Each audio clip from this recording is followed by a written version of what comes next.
नमः शिवाय। दूसरा अध्याय, दूसरा प्रकरण। अब राजा जनक को आत्मज्ञान हो गया और इससे उन पर क्या प्रभाव पड़ा। तो आत्मज्ञान होने से मनुष्य को मोह, ममता, तृष्णा, आकांक्षा, अपेक्षा, अहंकार आदि एक ब्रह्म की तरह दूर हो जाता है। उसकी दृष्टि होती है वो पूरी तरह से बदल जाती है।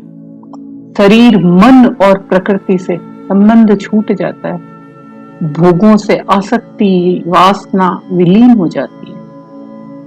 जब ये बोध हो गया कि मैं ही आत्मा का रूप हूं, मैं ही निर्दोष हूं और शांत चित्त उस आत्मा का स्वरूप हूं, साक्षी हूं, इस प्रकृति से परे हूं, मोह के कारण ही मनुष्य को हकीकत का पता नहीं चलता। पाप, पुण्य, कर्म आदि का जो माया जाल उसको अहंकार के कारण होता है और जिसके कारण मनुष्य अपने को कर्ता समझता है वो टूट जाता है। और यथार्थ का जो ज्ञान है वो ज्ञान ऐसी आग है जिसमें ये सारे के सारे दोष भस्म हो जाते हैं। आत्मज्ञान की अभिव्यक्ति करते हुए राजा जनक कहते हैं कि मैं शरीर नहीं हूं, आत्मा हूं। मेरी ये देह मुझी से प्रकाशित है, वही आत्मा मैं हूं और वही संपूर्ण जगत की आत्मा है। इस सारा का सारा जगत उस दिव्य प्रकाश से प्रकाशित हो रहा है और अहंकार के कारण जिसे मैं मेरा मेरा कहता था वो तो सब ईश्वर का है। आत्मा से अलग इस जगत का कोई भी अस्तित्व नहीं है। आत्मा और परमात्मा में कोई भिन्नता नहीं है। वे आगे कहते हैं कि आसक्ति के कारण मैं शरीर को अपना समझता था, संसार को जिस दृष्टि से देखता था वो सब छूट गया। राजा जनक ने त्याग नहीं किया, जब उन्हें ज्ञान हुआ तो ये सब कुछ घटना घट गई। त्याग तो किया नहीं जाता है। जहां त्याग करने का भाव होता है वहां अहंकार हो जाता है। व्यक्ति में मैंने ये छोड़ा, मैंने वो छोड़ा, तो ये तो कर्तापन है। वास्तव में त्याग तो बोध का प्रतिफल है। जब किसी चीज का बोध हो गया और आपने जान लिया तो त्याग हो गया। सत्य और शाश्वत का बोध होगा तो असत्य और अनित्य तो छूट ही जाएंगे। उसमें छोड़ने की मेहनत क्या करनी है। त्याग का अर्थ कोई चीज को छोड़ना नहीं है, उसका मतलब ऐसी दृष्टि बनानी है जिससे आपको ये पता चले ये सब इस ईश्वर का है, मेरा तो कुछ है ही नहीं। ईशावास्य उपनिषद कहता है जो कुछ सृष्टि में है वो ईश्वर का है, इसीलिए उसका त्याग पूर्वक भोग करो। तो आत्मा का स्वरूप का जब ज्ञान हो जाता है तो संसार, शरीर आदि के प्रति जो भी आसक्ति है वो छूट जाती है। और जब खुद की आत्मा का बोध होगा तो साथ साथ ये भी बोध हो जाता है ये जो आत्मा है ये भिन्न भिन्न नहीं है, ये समस्त विश्व भी आत्मा से भिन्न नहीं है, ये आत्मा का ही फैलाव है, ये उसी की अभिव्यक्ति है, उसी का रूप है। मन के स्तर तक तो भिन्नता का अनुभव होता है और आगे क्या होती है, सारी भिन्नता समाप्त होकर एकत्व का बोध हो जाता है। जनक जी कहते हैं कि ज्ञानी को यदि सब में एक परमात्मा नहीं दिखाई दे तो सोचो वो अधूरा है, अभी वो उसे ज्ञान हुआ ही नहीं है, अज्ञान अभी बाकी है। तो अपने आत्मबोध की स्थिति में आत्मा और विश्व की एकता का अनुभव का उदाहरण यह है, वे कहते हैं कि वस्त्र तो दिखता है लेकिन वो तंतुओं से, धागों से बना है। मूल तो तंतु है क्योंकि बिना उसके तो वस्त्र बन नहीं सकता। तो वैसे ही जो हमारा आत्मा रूपी तंतु से ही ये विश्व बना है, फिर ये आत्मा से भिन्न कैसे हो सकता है। एक ही चीज से बना हुआ एक धागा है, उससे एक वस्त्र बना है। मैं बोलूं धागा अलग है, ये वस्त्र अलग है, अरे तो उस पूरे विश्व के जो धागे, वो धागे तो हम सबकी आत्मा है। तो हकीकत में आत्मा वो मूल तत्व है जो विश्व का आधार है। अब साइंटिस्ट इसको कह देते हैं विद्युत, और ये विद्युत भी चैतन्य आत्मा की शक्ति है। मूल तत्व विद्युत नहीं है, चैतन्य आत्मा है और उसी का सारा फैलाव है। इसके उदाहरण में एक और उदाहरण ले लो कि चीनी गन्ने के रस से बनती है और चीनी बन जाने के बाद रस तो दिखाई नहीं देता, पर चीनी का मूल तो गन्ना है, वो तो उसमें है। मिठाइयों में भी उसी रस की मिठास है। इसी तरह विश्व आत्मा से बना होने के कारण एक दूसरे से भिन्न नहीं है। आत्मा संसार में व्याप्त है और संसार आत्मा में। व्याप्त है। अब ये अपने को भिन्नता का कारण क्या है कि ये संसार भी आत्मा मतलब ब्रह्म स्वरूप है, और क्योंकि उसी ब्रह्म से उत्पन्न हुआ है फिर भी ब्रह्म से भिन्न दिखता है। इसका कारण है कि हमें आत्मा का ज्ञान ही नहीं है। जब तक आत्मा का ज्ञान नहीं होगा ये संसार भिन्न दिखेगा, लेकिन है तो ये संसार आत्मा का ही रूप। तो इसकी महत्वपूर्ण यह बात है कि जिसको आत्मज्ञान हो गया संसार खुद ही छूट गया। संसार छोड़ने से आत्मज्ञान नहीं होता है, हमें छोड़ना नहीं है, अपने आप जो छूटे वो ही छोड़ना होता है। संसार लोभ मोह क्रोध आदि छोड़ने का प्रयास करने की बजाय संसार को अनुभव करने के लायक बनाओ। संसार में रहो, उसका अनुभव कर लो, खुद ही छूट जाएगा, छोड़ना नहीं पड़ेगा। ये अनुभव की प्रयोगशाला है, इसमें रहो। इसमें रहने से तो आपकी शुद्धि होगी, आपके अंतःकरण की शुद्धि होगी, और आत्मा को जानने की प्रक्रिया इससे अलग है। आत्मा के अज्ञान के कारण ही संसार भिन्न दिखता है, उसके ज्ञान से नहीं। संसार आपको अच्छा लगता है, पर जिस दिन आत्मज्ञान हो गया संसार तो रहेगा, पर जैसा अज्ञानी संसार को देखता है आपकी नजर वैसी नहीं रहेगी। ज्ञानी कहता है करने वाला परमात्मा है, तुम अपना कर्ता भाव छोड़ दो, साक्षी बन जाओ, दृष्टा बन जाओ। साक्षी का मतलब ये नहीं है कि आप कुछ करो ही मत, केवल कर्तापन से खुद को मुक्त करना है। मैं करता हूं, मैं हूं, इस कर्तापन तो मैं करता हूं, इससे खुद को मुक्त कर लो। राजा जनक इसी में कहते हैं कि मैं तो आत्म स्वरूप हूं, आत्मा के समस्त गुण मेरे हैं, ये आत्मा खुद ही प्रकाश है, वस्तुओं में दिखाई देने वाला प्रकाश भी उसी का है। ये समस्त संसार आत्मा के प्रकाश और उसी के तेज से प्रकाशित हो रहा है, और ये तत्व का प्रकाश है उस चैतन्य तत्व का जो गुप्त रूप में सभी में विद्यमान है। आत्मज्ञान हो गया तो संसार के प्रति भ्रम दूर हो गया, और वे ये अनुभव करने लग गए कि मेरा तो वास्तविक स्वरूप ये चैतन्य आत्मा है, शरीर है ही नहीं। वैसे संसार का भी स्वरूप आत्मा है, ये भौतिक पदार्थ नहीं है। अज्ञानवश वास्तविक जैसा दिखाने वाला ये संसार सीपी के समान महत्वहीन है, किंतु हमको चांदी और सोने के समान मूल्यवान दिखता है, सर्प के समान दिखाई देने वाली रस्सी के समान निर्जीव है। जिस दिन ये अनुभव हो गया कि ये आत्म तत्व, ये ब्रह्म तत्व वो मूल तत्व है जिससे ये सारा संसार उत्पन्न हुआ है।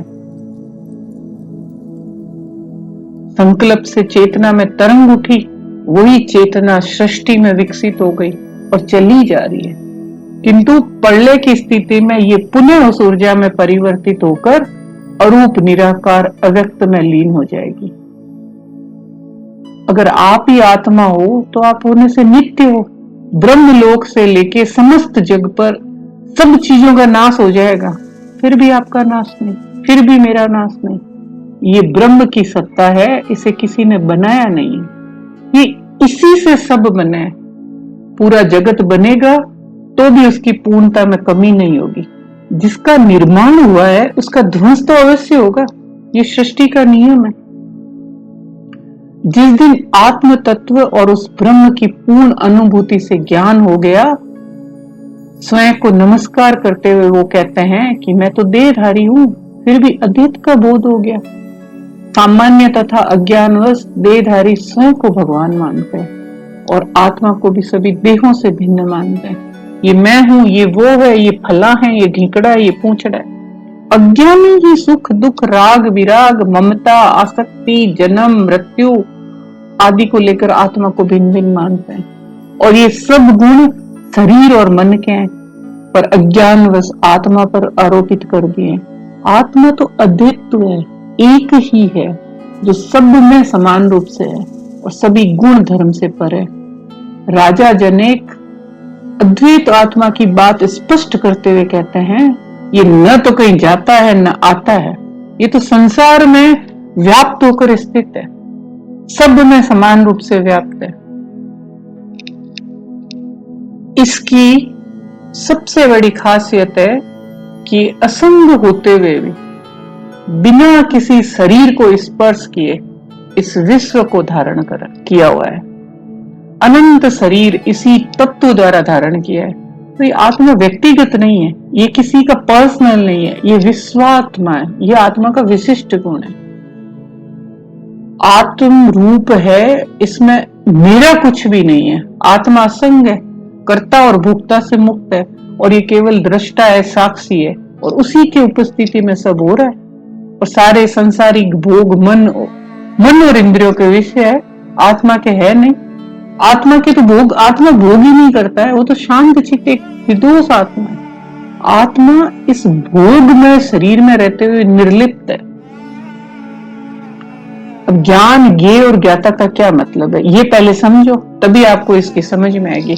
ज्ञान जो जाना जाए वो ज्ञान है, और जिसको जाना जाए वो ज्ञेय है, और ज्ञाता जो जानने वाला है। अब कोई भी वस्तु के ज्ञान के लिए तीनों चीजें जरूरी है, नहीं तो ज्ञान होगा ही नहीं। कर्ता, कर्म, क्रिया और भोगता, भोग्य और भोग की त्रिपुटी है। अगर इन तीनों में से यदि एक भी रहता है तो अन्य दो का होना आवश्यक है। जैसे यदि भोगता है और भोग्य पदार्थ नहीं है तो भोग किसका करेगा। अब ज्ञान, ज्ञाता और ज्ञेय ये भी जब तक अज्ञात है तभी तक प्रतीत होते हैं। ज्ञानी के लिए तो मिथ्या है, अज्ञानी को यदि ज्ञान चाहिए तो किसका ज्ञान करना है, तो वो वस्तु भी तो होनी चाहिए ना जिसको वो ज्ञान करेगा, फिर वो ज्ञान प्राप्त करेगा। तो राजा जनक को भी यही ज्ञात हुआ कि आत्मा तो खुद ज्ञान स्वरूप है और इसको किसी ज्ञान की अपेक्षा ही नहीं है। उसके लिए जानने योग्य कुछ है ही नहीं, उसको जानने से तो सब जाना वो हो जाता है।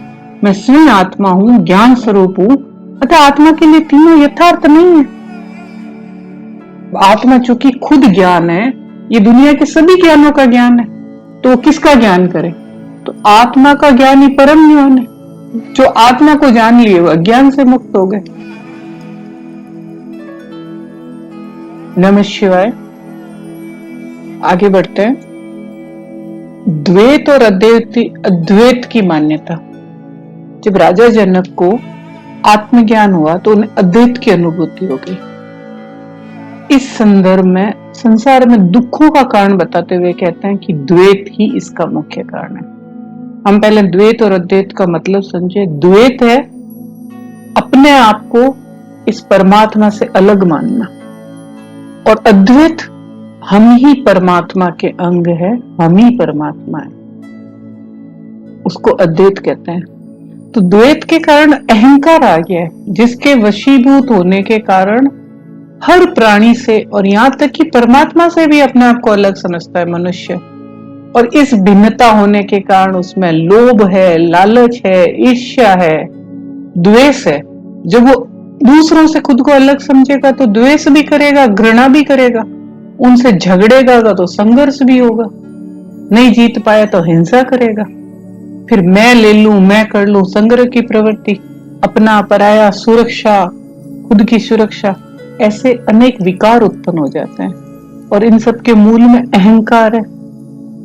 ये जिस दिन मिट जाएगा अद्वैत का बोध हो जाएगा। तो द्वैत की भावना से तो मनुष्य जब तक जिंदा रहेगा दुखी रहेगा।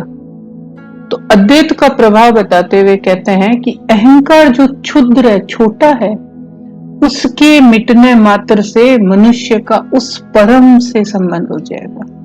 और जिस क्षण वो जान लेगा कि वो उसी अखंड का हिस्सा है, वो इस अस्तित्व से अलग नहीं है, उस दिन उसको समग्रता का, समता का बोध हो जाएगा, उसका द्वैत का भाव मिट जाएगा और उसके सारे दुख क्षण भर में विलीन हो जाएंगे। परमात्मा को पाने का उपाय करना भी एक उपद्रव है, क्योंकि परमात्मा तो साधना से नहीं मिलता, वो तो मिला हुआ है, हमारे अंदर है। आंख खोलो, झांको तो सही अपने भीतर। अज्ञान के कारण नहीं दिख रहा है, उस पर इन विकारों की धूल जम गई है, इनको हटाओ, अद्वैत की अनुभूति होगी, इस सृष्टि का भरमजाल टूटेगा। इसीलिए आगे वो कहते हैं कि आत्मरूप की सृष्टि तो अखंड है, इसको कैसे विभाजित कर सकते हो। अगर भिन्न भिन्न पदार्थों में आप इसको विभाजित करोगे तो इसकी तो उपयोगिता ही खत्म हो गई, पूरा का पूरा सुंदरता खत्म हो गई। जैसे एक उदाहरण देते हैं कि आपका एक शरीर है, पूर्ण है, सुंदर है।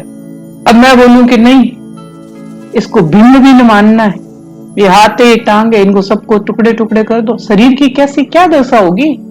ऐसी ही दशा इस संसार की है। जैसे शरीर के विभिन्न अंगों को मिलाकर एक एकत्व का बोध उसमें स्थित आत्मा से होता है, ऐसे ही सृष्टि में जो एकत्व का बोध कराने वाला परमात्मा है, ये शरीर है वो एक ही तत्व से विकसित हुआ है। ऐसे ये सृष्टि भी विभिन्न चीजों का जोड़ नहीं है, उसी एक परम तत्व से विकसित हुई है। तो इसमें तो एकता है, एकत्व है।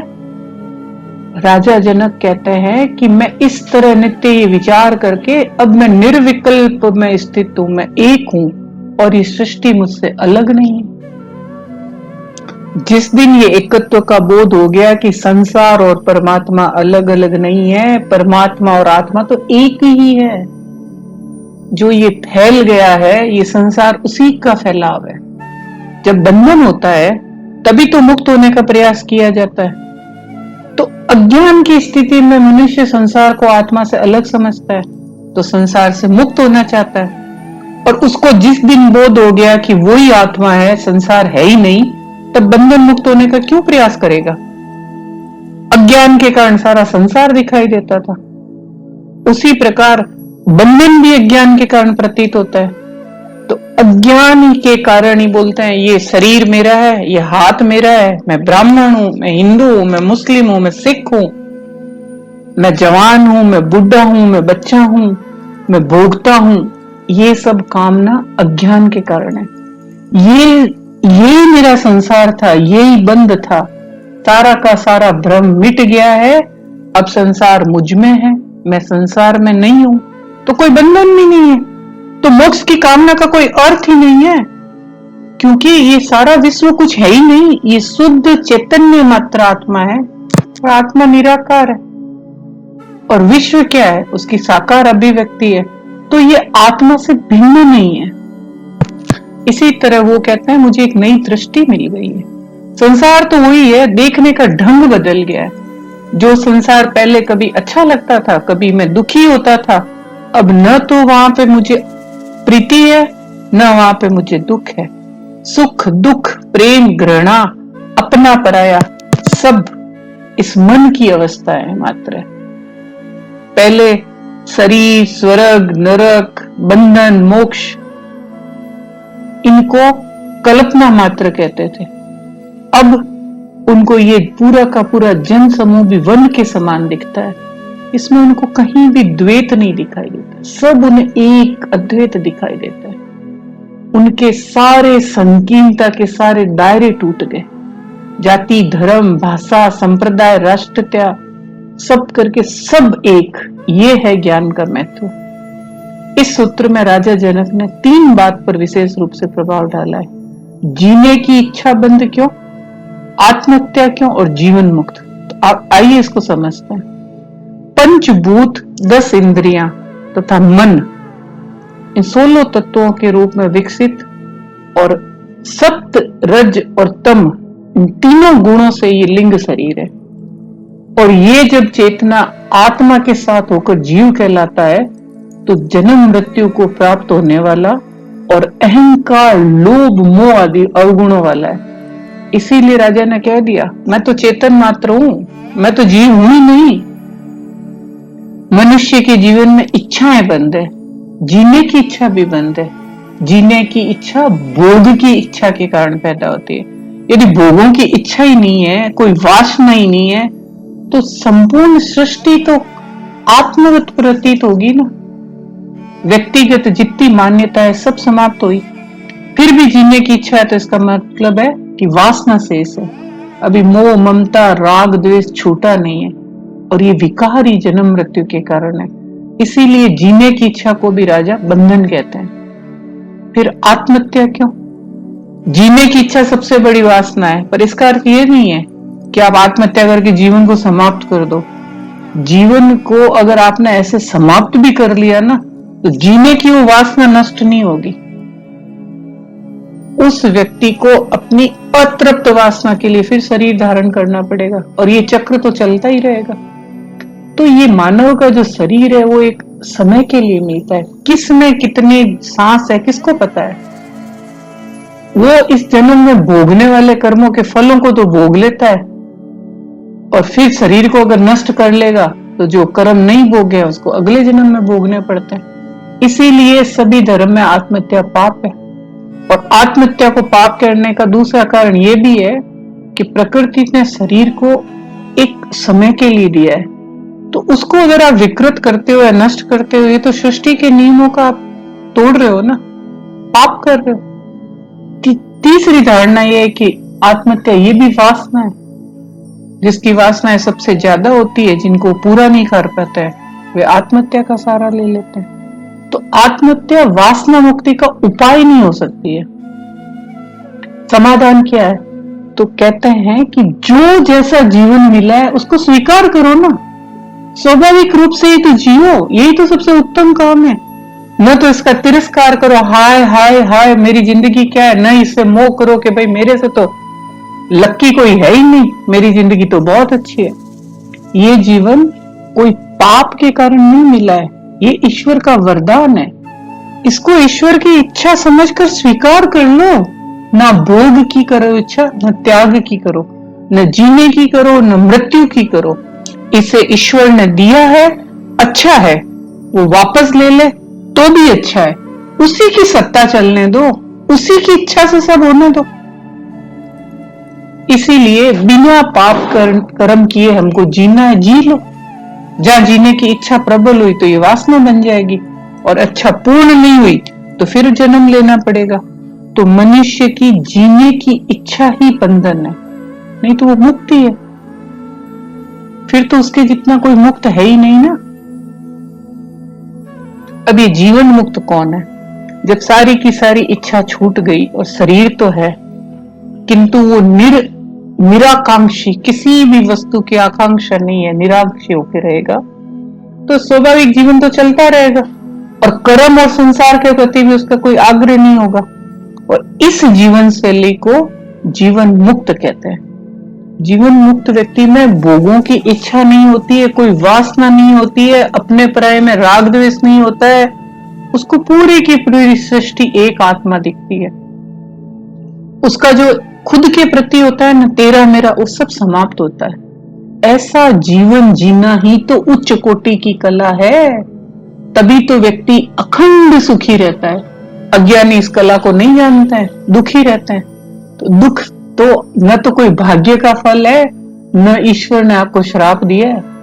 आपकी दृष्टिकोण गलत होगा तो आप दुख भोगोगे। तो ये जो आत्मा रूपी समुद्र है, इस पर चित्त रूपी वायु का क्या प्रभाव पड़ता है? आगे वो कहते हैं कि सृष्टि इस आत्मा रूपी समुद्र में उठी हुई तरंग है। सृष्टि तो तरंग है, और जो चित्त है वायु के झोंकों से उठती है। इसमें तीन मेन बात है कि ये आत्मा है, ये अनंत ब्रह्म, अनंत समुद्र के समान है, जो इतना असीम है इसकी कोई सीमा, असीमित सीमा बांध नहीं सकते। तो जैसे वायु के झोंकों से समुद्र में ऊंची ऊंची लहरें उठती है, वैसे जैसे चित्त का प्रभाव होता है ना, चित्त के वायु के, तो इस आत्मा में वासनाओं की तरंगे उठती है। ये काम, क्रोध, लोभ, मोह, प्रेम, घृणा, वासना, उत्तेजना, ये आत्मा में उठी तरंगे ही है, जो चित्त के स्वभाव से उठती है। फिर इन तरंगों का नाम संसार है। तो जिस तरह ये तरंगे समुद्र से भिन्न नहीं है, तो ये संसार आत्मा से भिन्न कहाँ है? भाई आत्मा समुद्र है, चित्त की तरंग है उठी, और जो तरंगे हैं वो बन गया संसार। तो फिर भिन्न कहाँ हुआ? अब चित्त की इन सारी वृत्तियों का अगर हम निरोध कर दें तो मनुष्य उस आत्मा को उपलब्ध हो जाएगा। आगे वो कहते हैं कि आत्मा रूपी समुद्र तो शांत है, निर्मल है, निर्दोष है। यदि चित्त रूपी वायु चलेगी नहीं तो तरंगे उठेगी नहीं, तो संसार बनेगा ही नहीं। तो तरंगों का ये समूह संसार है, जो आत्मा रूपी समुद्र से भिन्न नहीं है, किंतु अहंकार के कारण अलग दिखता है। और अहंकार के कारण संसार को आत्मा से भिन्न मानते हैं, तो काम, क्रोध, लोभ आदि जितने अवगुण है वो बढ़ जाती है, तृष्णा और वासना बढ़ जाती है, जीने की इच्छा हो जाती है। मेरा है, मेरा घर, मेरी गाड़ी, मेरा बेटा, हो गई आसक्ति। अब तो जियोगे और बन गए, फंस गए अपने माया जाल में। तो फंसे हुए ही जियोगे तो फंसे हुए ही रहोगे और फंसे ही रहोगे संसार में। इसीलिए संसार का तो अस्तित्व तब तक है जब तक ये चित्त है। चित्त रूपी वायु तेज होगा तो विषय वासना अहंकार लोभ बढ़ जाएंगे, तो संसार में भी अत्याचार अनाचार घृणा हिंसा भी बढ़ जाता है, जिसके कारण ये संसार रूपी नौका डूबने लगती है। तो यदि इस चित्त रूपी वायु का चलना बंद कर दें तो ये लहरें उठेगी नहीं, समुद्र शांत हो जाएगा, तरंगों से बना ये संसार लुप्त हो जाएगा। जीव का मुख्य आधार ही संसार है, भोग है, तृष्णा है, वासना है। तो संसार का विलुप्त होना जीव का दुर्भाग्य होगा। तो राजा जनक तो उस जीव के दुर्भाग्य को भी सौभाग्य मानता है, क्योंकि जिस दिन जीव अपने संसार को खत्म करेगा, यानी अपने को संसार से अलग करेगा, वो अमृतता को प्राप्त हो जाएगा। उस अमृतत्व का उसे आभास हो जाएगा, लहर मिटके सागर बन जाएगी और जीव विनाश को प्राप्त होकर आत्मा का स्वरूप हो जाएगा। राजा जनक को जब आत्म अनुभूति हुई तो अष्टावक्र जी के सामने कहते हैं कि मैं तो अपने वास्तविक स्वरूप को प्राप्त हो गया हूं, मैं तो आत्मा के स्वरूप को, अब मैं तो सीमित जीव नहीं हूं, अब मैं सागर की तरंग नहीं हूं, तो विशाल महासागर हूं। पहले अहंकार के कारण मैं सबसे खुद को अलग समझता था, पर आज मेरा अहंकार मिट गया, आज सारी मेरी भ्रांतियां मिट गई है, सारी भिन्नताएं मिट गई है, अपने वास्तविक स्वरूप में मैं प्रतिष्ठित हो गया हूं, एकत्व का बोध हो गया है, मैं अंत से अनंत हो गया हूं, सीमित से असीमित हो गया हूं। ये जो छोटी सोच संकीर्णता थी उसके सारे बंधन टूट गए। अब इस आत्मा रूपी महासागर में तो जीव रूपी तरंगे उठती है, उनका तो स्वभाव है तरंगों का उठना, और स्वभाव बस लय हो जाती है। तो इस उत्पन्न को हो सकने वाली शंका की तरंगे जब शांत हुई तो फिर क्यों उठती है? तो यदि इसका अर्थ ये हुआ कि वह शांति नहीं हुई है, तो इसका समाधान यह है कि एक बार सब शांत हो गया, तरंगे उठनी बंद हुई, तो मैंने अपने स्वरूप को पहचान लिया। मैं संसार नहीं हूं, मैं आत्मा हूं, मैं तरंगे नहीं हूं, मैं समुद्र हूं, मैं जीव नहीं हूं, आत्मा हूं। किंतु चित्त का क्या स्वभाव है? चंचलता।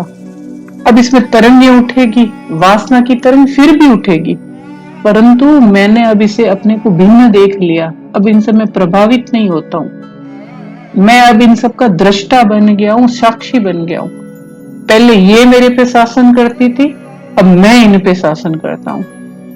अब तो ये सब मेरे कंट्रोल में है, मैं चाहूंगा तो मेरा चित्त कहीं दौड़ेगा, मैं चाहूंगा तो मेरा मन कुछ भोगेगा। अब साक्षी और दृष्टा मात्र होने से ये स्वभाव से अपने आप शांत हो जाती है। यही है आत्मदृष्टि जिसको राजा जनक प्राप्त हुए थे। गुरु क्यों जरूरी है? क्योंकि राजा जनक के साथ जो घटा था ना, वो बहुत ही बहुमूल्य था, वो एक ही क्षण में घटा था, और ये जो घटेगा वो एक ही क्षण में घटेगा। तब अचानक एक संपूर्ण परिवर्तन होगा, जो शरीर मन इंद्रियां अहंकार आपके पूरे न्यूरो सिस्टम को सबको झकझोर देगा। ये सामान्य अनुभव नहीं है, ये उस विराट का अनुभव है। जब सामान्य सुख से मनुष्य पागल हो जाता है तो सोचो उस विराट का अनंत सुख वो कैसे झेलेगा। तो उसको झेलने के लिए गुरु उसकी सहायता करता है। यदि साधक की पूरी तैयारी नहीं है तो वो शक्ति को झेल ही नहीं सकता है, वो पागल भी हो सकता है, उसकी मृत्यु भी हो सकती है। इसीलिए ज्ञान प्राप्ति और उस विराट के अनुभव के लिए गुरु तो बहुत ही जरूरी है। नमः शिवाय।